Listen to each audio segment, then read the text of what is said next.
ERCP की इस परियोजना के तहत जो ये पूर्वी राजस्थान नहर परियोजना है, इसके तहत एक बहुत बड़ा सिंचाई को पानी मिलेगा और 40% जनता को पीने का शुद्ध पानी मिलेगा।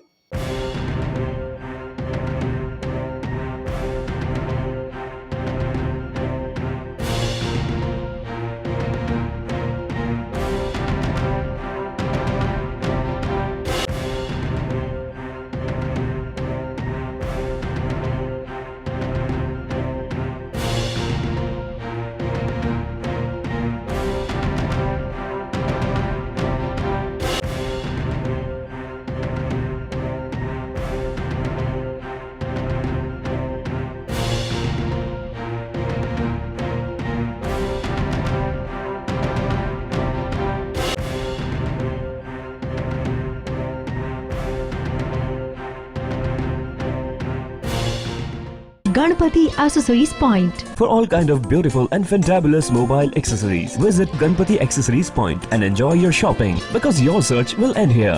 अपने आप को तो आप रखते हैं फिट एंड फाइन और आपका मोबाइल आप उसे भी दीजिए स्मार्ट लुक। गणपति एक्सेसरीज। 13 जिलों 40% जनता को पेयजल के लिए और सिंचाई के लिए भी 2.80 लाख हेक्टेयर जमीन को सिंचाई की सुविधा मिलेगी। मैं कह सकता हूं कि हमारे देश के यशस्वी प्रधानमंत्री नरेंद्र भाई मोदी जी का विजन है सबका साथ, सबका विकास, सबका विश्वास, सबका प्रयास। इसके अंतर्गत जो ये ऐतिहासिक कल समझौता हुआ है, ये 13 जिलों के लिए वरदान साबित होगा। उसमें अजमेर जिला भी है। विशेष तौर से अजमेर जिले के लिए पानी का बहुत बड़ा संकट था।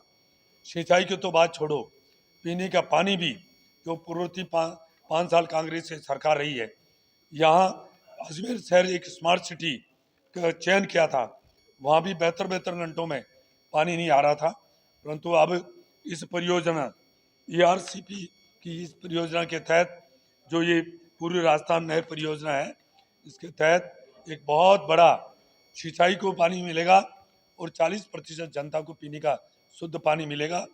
ये नरेंद्र भाई मोदी जी के नेतृत्व में हमारे जल शक्ति मंत्री गजेंद्र सिंह जी शेखावत साहब, हमारे राजस्थान के मुख्यमंत्री भजनलाल जी शर्मा और मध्य प्रदेश के मुख्यमंत्री आदरणीय यादव साहब, इन्होंने कल समझौता और जब सेक्रेटरी सारे मिलकर जो कल समझौता हुआ है, ये एक बहुत बड़ी एक महत्वाकांक्षी योजना है। इसलिए 13 जिलों की जनता को इतना फायदा होगा, सिर्फ पानी और सिंचाई के लिए नहीं, इससे हमारा उद्योग भी बढ़ेगा, हमारा पर्यटन भी बढ़ेगा, हमारी शैक्षणिक गतिविधियाँ भी बढ़ेगी और ये 13 जिला हर क्षेत्र में अग्रणी रहेगा।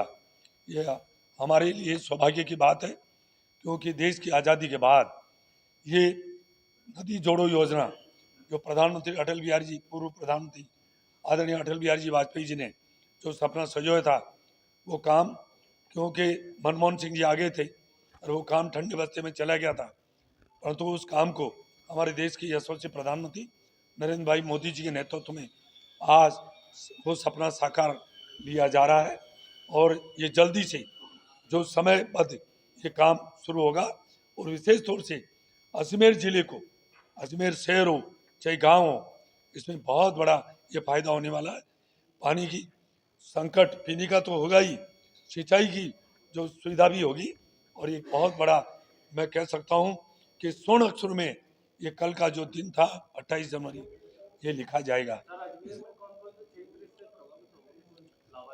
पूरे अजमेर जिला, इसमें पूरे अजमेर जिले को मैं आपको बता दूं, ये पूरा अजमेर जिला जितने भी बांध है, जो पुराने बांध है, उन बांधों को भरकर और ये पानी फिर वापस सांबर लेक के अंदर, जब हम बचपन में हम देखते थे ये रूप नदी, ये नदी 12 मास से बहती थी। मेरा गांव जो ढाणी है उस नदी के किनारे 365 दिन नदी बहती थी।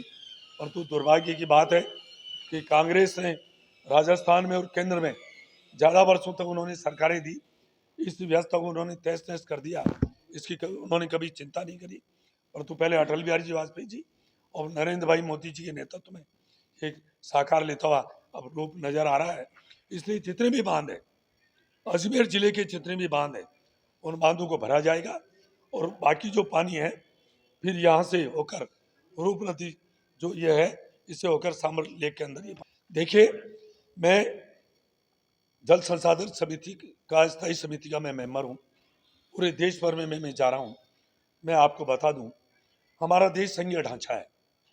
ये जो नदी जोड़ो योजना है, नदियों के समझौते की जो अधिकार है वो राज्यों को दे रखा है। जब तक राज्य सहमत नहीं होते हैं तब तक वो नदी जोड़ो योजना वो लागू नहीं हो सकती है। जैसे पंजाब से जो पानी है वो बहकर पाकिस्तान चला जाता है। मैं दूसरी कौन से कहूँ, हमारी जो बिशनपुर डैम है, जब ज़्यादा बारिश होती है 2-3 साल में एक दफे वो पानी बंगाल की खाड़ी में चला जाता है और ये मध्य प्रदेश होते हुए, परंतु जब तक प्रदेशों में सहमति नहीं बनती है, क्योंकि ये संघीय ढांचा हमारी संविधान में ये प्रावधान है कि जब तक राज्य सरकारें सहमति नहीं दे तब तक वो नदियाँ नहीं जुड़ सकती है। पहला दफा है 2019 के बाद, ये दूसरा प्रोजेक्ट है। इसके पहले जो बेतवा नदी, उसमें मध्य प्रदेश और यूपी की जो 5 नदियाँ हैं उसका जुड़ने का काम शुरू हो गया है और काफ़ी काम हो चुका है। 40% उस पर काम हो चुका है। ये दूसरा प्रोजेक्ट है जो 26 जिलों का है। इसमें 13 जिले मध्य प्रदेश के और 13 जिले राजस्थान के हैं। और ये कांग्रेस, चाहे रिफाइनरी की बात हो, चाहे ERCP की बात हो, ये फंसाने का काम करती है, लटकाने का, और ये उसको रोकने का काम करती है। मैं बार बार हमारे जल शक्ति मंत्री जी, बार बार मुख्यमंत्री जी को चिट्ठी लिखी है, पूर्व जो तत्कालीन मुख्यमंत्री जी को, कि आप ये प्रोजेक्ट इस रूप से बनाइए। 90% हम पैसे देंगे, राज्य सरकार को सिर्फ 10% पैसा देना है, परंतु उन्होंने वो उनकी नीयत में खोट थी, इसलिए उन्होंने उस योजना को जानबूझ के अटकाया। परंतु आज हमारे नरेंद्र भाई मोदी जी वो है जो कहते हैं जो करते हैं। ये मोदी की गारंटी का काम है। हाँ, पूरे जिले को जोड़ा है।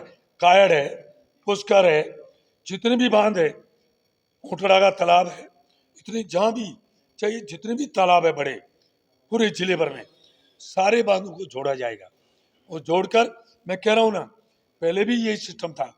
जब हमारे बचपन में हम आते थे, ये पानी फाई सागर, आना सागर, फिर इधर कायड़ का तालाब, फिर ऊंटड़ा का तालाब, फिर आगे अरड़ का, फिर निम्बार्क जो बांध हो गया है जिसको सिंगला बांध बोलते थे, उससे होते हुए फिर आगे ये रूप नदी होते हुए सांबर झील में पानी जाता था। ये